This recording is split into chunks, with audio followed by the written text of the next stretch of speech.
عاشورہ کے حوالے سے تھوڑی سی بات کرنی ہے کہ شریعت میں اس کے کیا احکام ہیں. کل عاشورہ کا دن ہے 10 محرم. اس میں کچھ تو کرنے کے کام ہیں, کچھ نہ کرنے کے کام ہیں. کرنے کا کام ہے روزہ رکھنا. رسول اللہ صلی اللہ علیہ وسلم نے عاشورے کی روزے کی فضیلت بیان کی ہے, اور علماء کا تقریباً اتفاق ہے کہ رمضان کے بعد سب سے زیادہ فضیلت والا جو روزہ ہے وہ 10 محرم کا روزہ ہے. اس لیے ہمت کر کے خود بھی اہتمام کریں اور گھر میں اپنی بیوی بچوں کو بھی روزے رکھنے کا حکم دیں. ترغیبی حکم ہو, زبردستی نہ ہو. یہ اللہ تعالیٰ کا بہت بڑا فضل ہے کہ اللہ تعالیٰ نے مسلمانوں کے گھروں میں عبادت کا ماحول پیدا کر کے, مسلمانوں سے پیدا کروا کے ایک برکت کا ایک نور کا ذریعہ رکھا ہے. غیر مسلموں کے گھروں میں عبادت نہیں ہے. وہ سب سارا دن ٹیلی ویژن, ڈرامے, دوستیاں, موبائل, یہ سب اس کے علاوہ ان کے پاس کرنے کا کچھ کام نہیں ہے. اور اگر وہ عبادت کرتے بھی ہیں تو کسی پتھر کے بنے ہوئے بت کے سامنے مٹھائی رکھ دیں گے, جلیبی رکھ دیں گے. اس عبادت میں نورانیت نہیں ہے. انسان اپنے جیسے بنائے ہوئے مخلوق, اپنی جیسی بنائی ہوئی مخلوق کے سامنے سر جھکائے.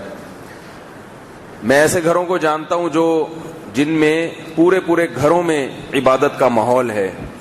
پیر اور جمعرات کا روزہ سنت ہے تو سب رکھتے ہیں, اور ایام 20 کے روزے, چاند کی جو 3 تاریخیں ہیں 13, 14 اور 15, تو سب گھر والے رکھتے ہیں.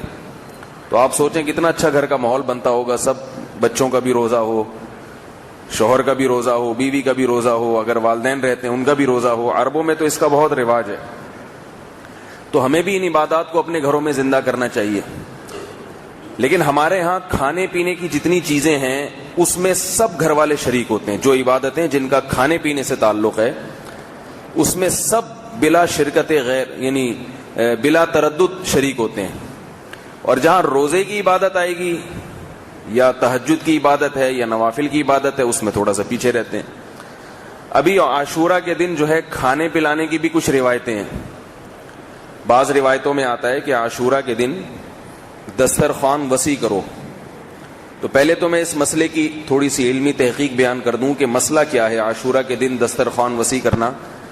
یہ بعض روایتوں میں تو ہے, مگر جتنی بھی روایتیں میں اس کا تذکرہ ہے وہ تمام روایتیں ضعیف ہیں, کمزور ہیں. کوئی بھی مستند روایت نہیں ہے. لیکن کثرت کی وجہ سے بعض علماء کا یہ قول ہے, بلکہ بعض کا جمہور کا یہ قول ہے کہ یہ حسن ہے, یعنی درجہ حسن تک پہنچی ہوئی ہیں. حسن وہ حدیث ہوتی ہے جو قابل قبول ہوتی ہے, یعنی اس پر عمل کیا جا سکتا ہے. لیکن بعض حضرات نے ان احادیث کا انکار کیا ہے. اس کی وجہ یہ ہے کہ عاشورہ کے دن جو روزہ رکھنے کی فضیلت ہے وہ بخاری اور مسلم کی مستند ترین روایتوں سے ثابت ہے. اور دسترخوان وسیع کرنے کی جو حدیث ہے کہ اپنے اہل و عیال کو خوب اچھا کھلاؤ اس دن, وہ روایتیں کمزور ہیں. تو اب روزہ اور دسترخوان وسیع کرنا, یہ دونوں چیزیں جمع نہیں ہو سکتی. یعنی عاشورہ کے دن آپ روزہ بھی رکھیں اور کھلائیں بھی زیادہ, تو جب بھی روزہ ہوگا تو کھلائیں گے کیسے؟ یہ روزے کی ترغیب دیں گے نا آپ, اور اگر کھائیں گے تو روزہ کیسے رکھیں گے؟ کھلائیں گے تو ظاہر ہے خود بھی کھائیں گے. بعض علماء نے اس کا جواب یہ دیا ہے کہ افطار میں کھلائے, دسترخوان وسیع کر دے. تو یہ جواب اس لیے تھوڑا سا دل کو نہیں لگتا کہ عاشورہ کے دن کی فضیلت ہے کہ دن میں کھلاؤ, یہ جو روایت میں آتا ہے. تو جب غروب آفتاب ہو گیا تو وہ تو دن نہیں رہا. اور دوسری بات, وہ 10 محرم کی تاریخ تبدیل ہو چکی ہوتی ہے, وہ تو 11 محرم شروع ہو جاتا ہے غروب آفتاب کے بعد. تو جو روایتیں ہیں ان میں 10 کے بارے میں ہے, 11 کے بارے میں نہیں ہے. بعض علماء نے اس کا جواب یہ دیا ہے کہ اگرچہ 11 تاریخ شروع ہو چکی ہوتی ہے مگر مجازن رات کو بھی دن میں شامل کر لیا گیا ہے. تو یہ سارے جو جوابات ہیں نا, یہ سوال در سوال اور جواب در جواب, یہ تھوڑا سا تکلف ہے اس میں. تو اس لیے میں ناچیز, میری کوئی اتنی بڑی حیثیت نہیں ہے کہ میں کوئی بڑے حضرات کے مقابلے میں اپنی کوئی علمی تحقیق پیش کروں, لیکن بہت سے علماء کو یہ کھٹکتی ہیں روایتیں کہ یہ روایتیں اتنی مضبوط نہیں ہیں. اس لیے علامہ ابن تیمیہ رحمہ اللہ, ابن قیم رحمہ اللہ, اور اسی طرح ہمارے شیخ حضرت مفتی رشید احمد صاحب رحمہ اللہ, اور سعودی عرب کے بھی بہت سے علماء ان روایتوں کا بالکل ہی انکار کرتے ہیں کہ نہیں, عاشورہ کے دن کھلانے پلانے کی کوئی فضیلت نہیں ہے.